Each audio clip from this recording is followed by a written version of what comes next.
Hey there, this is my Bone Broth 101 video. I'm making this specifically for a friend who asked me to help her get started on making her own bone broth.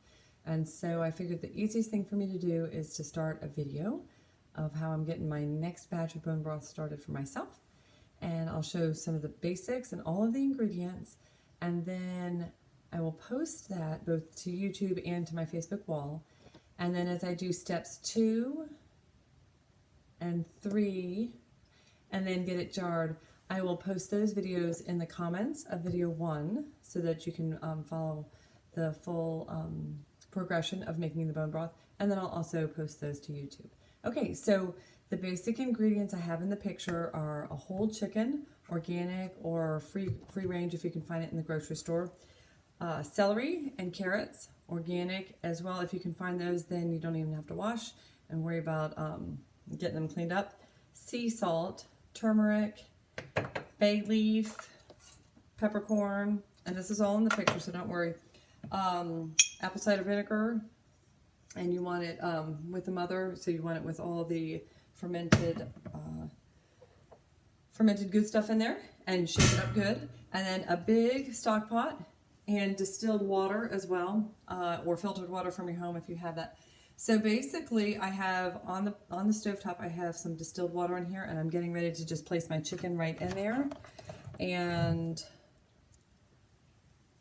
put him in. Okay.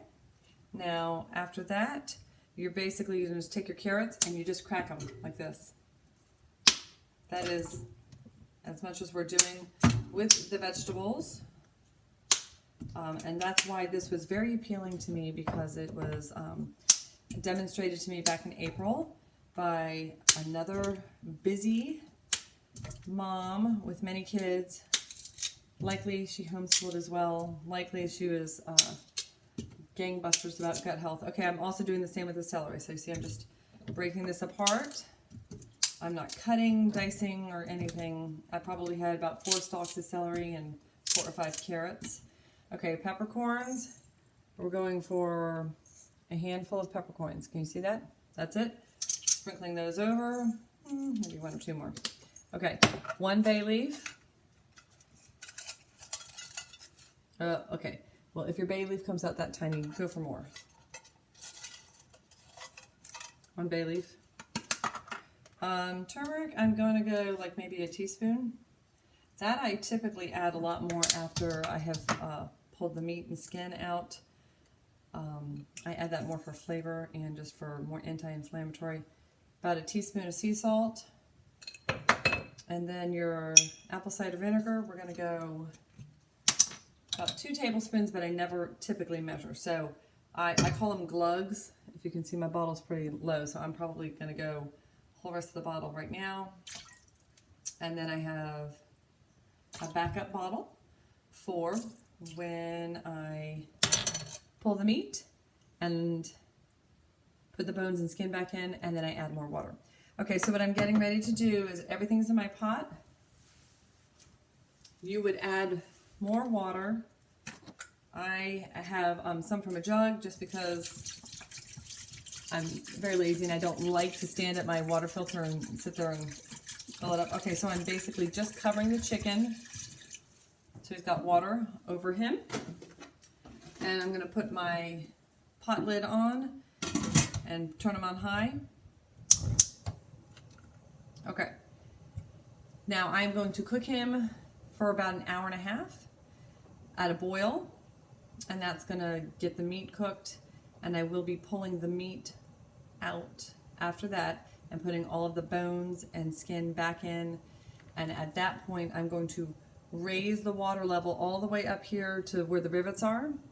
And I'm going to add a second round of everything. More carrots, celery, sea salt, peppercorns, turmeric, another bay leaf, and then 2 more tablespoons of apple cider vinegar.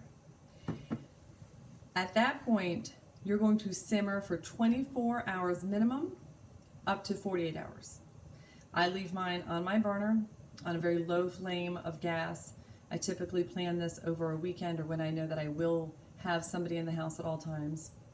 I do not use a crock pot. Some people move it to a crock pot. My crock pot is not large enough for water capacity for me to do that. When I'm done in 2 days time, I will have a golden broth. I'm showing you, this is generally what my broth looks like. This is not completely thawed, so I was trying to get the consistency, but you see it's golden. There's very, very little fat at the top.